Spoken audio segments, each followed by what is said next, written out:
The Green River Killer, the man who hunted the invisible.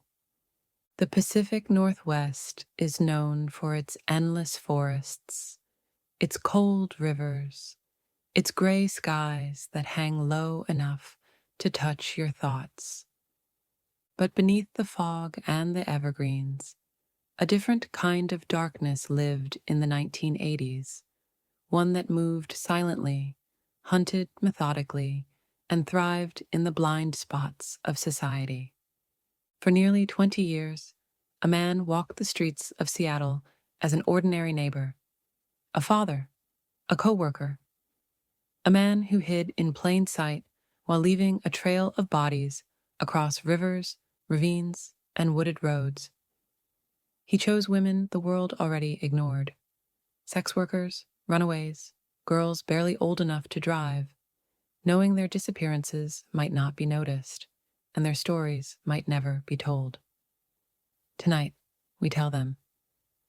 This is the story of Gary Ridgway, the Green River Killer, and the women who lived beyond the red line, out of view but not without value. In the early 1980s, Seattle was a city with two identities.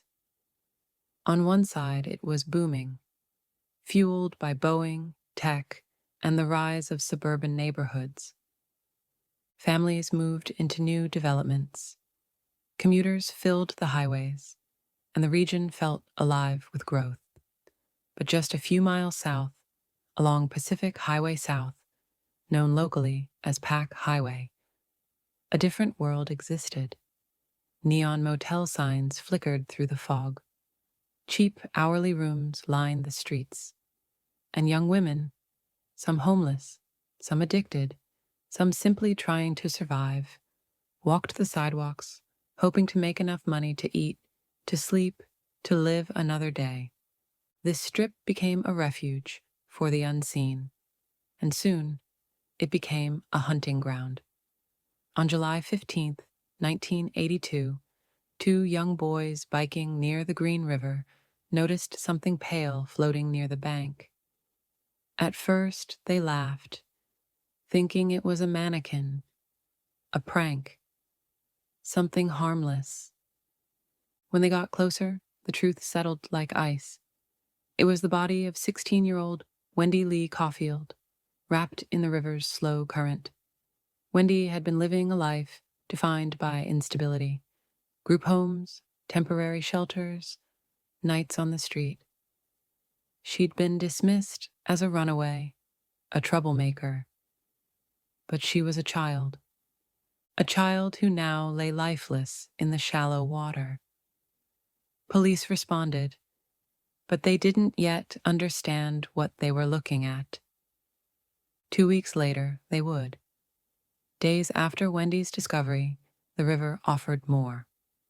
On August 12th, 3 more women were found: Marcia Chapman, 31, Cynthia Hines, 17, Opal Mills, 16.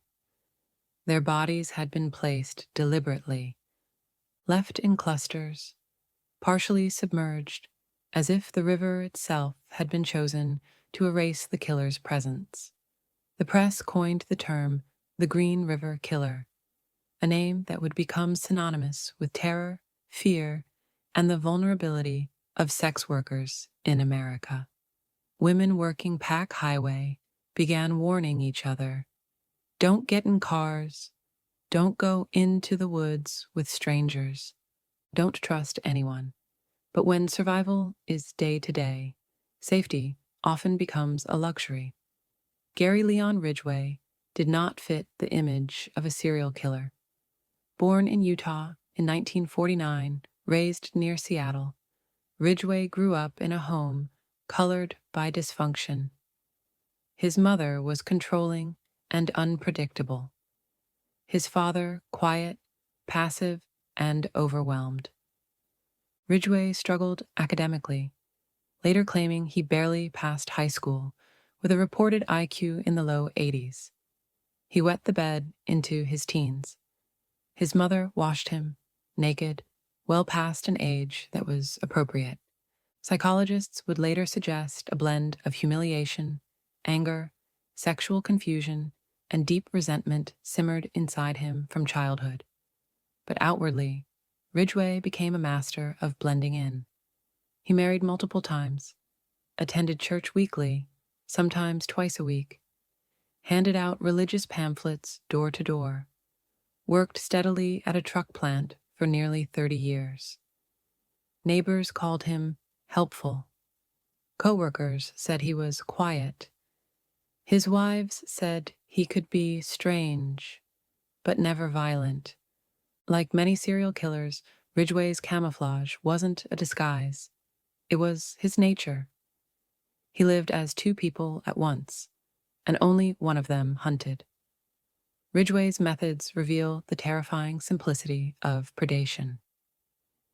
He chose women society had already placed on the fringes. He understood their vulnerability because he had been around them his entire adult life. His process was chilling. Cruise Pack Highway in his pickup truck. Offer a ride, money, or a place to sleep. Drive to a secluded, wooded area, sometimes miles outside the city. Gain enough trust for the woman to step out of the truck. Attack suddenly, usually from behind.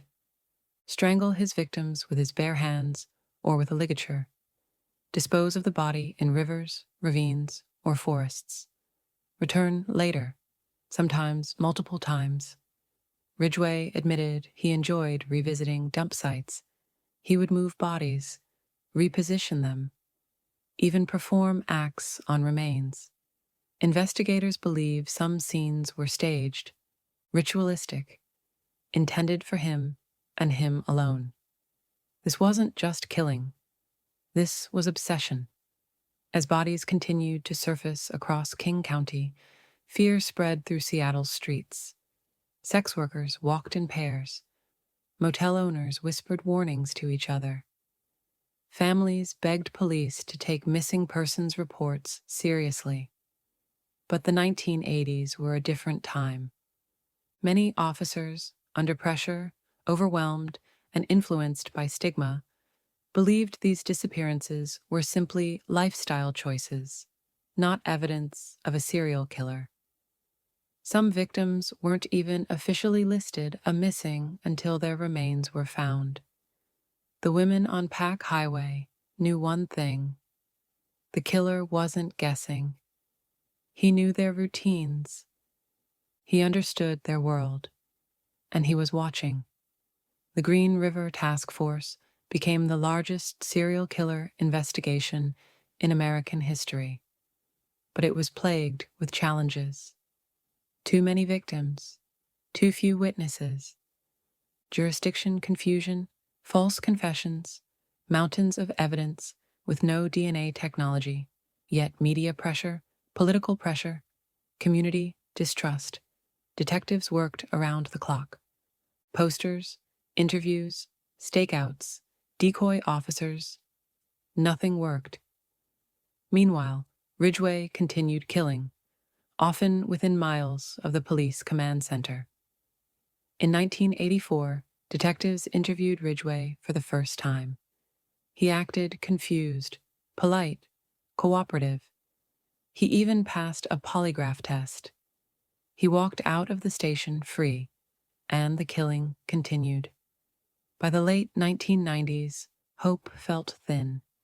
Investigators doubted the case would ever be solved, but evidence had been stored carefully, patiently, and science, for the first time, was ready.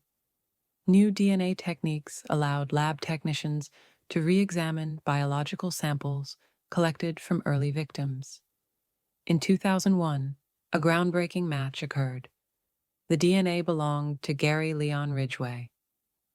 On November 30th, 2001, after nearly 20 years of murder, Ridgway was finally arrested outside the Kenworth truck plant. He showed little emotion, little fear. He simply said Ridgway quickly realized the evidence against him was overwhelming. To avoid the death penalty, he agreed to confess, fully. What came next horrified even seasoned detectives. He admitted to at least 71 murders, though he said there were too many to count. He remembered the trees, the dirt roads, the sound of the river, the exact places he left bodies. Sometimes he remembered what a victim was wearing. Sometimes he remembered the last words they said. He cried occasionally, not out of guilt, but because he said he felt sorry for himself. Detectives later described his confessions as robotic, emotionless, disturbingly casual. In 2003, he pleaded guilty to 48 counts of aggravated murder, the most in U.S. history at the time. Across decades, families waited for answers. Some never received them. Some victims were never identified. But these women were not statistics. They were daughters, sisters, mothers, friends, women trying to survive, women who deserved safety, love, and a chance at a future. Ridgway targeted them because he believed no one would look for them. He was wrong. The Green River murders forced the nation to confront a painful truth. When society overlooks certain lives, predators see opportunity. Ridgway used invisibility as a weapon. He exploited the gaps in the system, the biases, the slow response, the lack of protection for vulnerable women. But their names live on. Their stories are still told, and their lives mattered. Ridgway may spend the rest of his life in a prison cell, but the deeper horror is not what he did. It's how long he was allowed to do it. Tonight, we remember the women he tried to erase. Their voices echo beyond the river, beyond the woods, beyond the red line.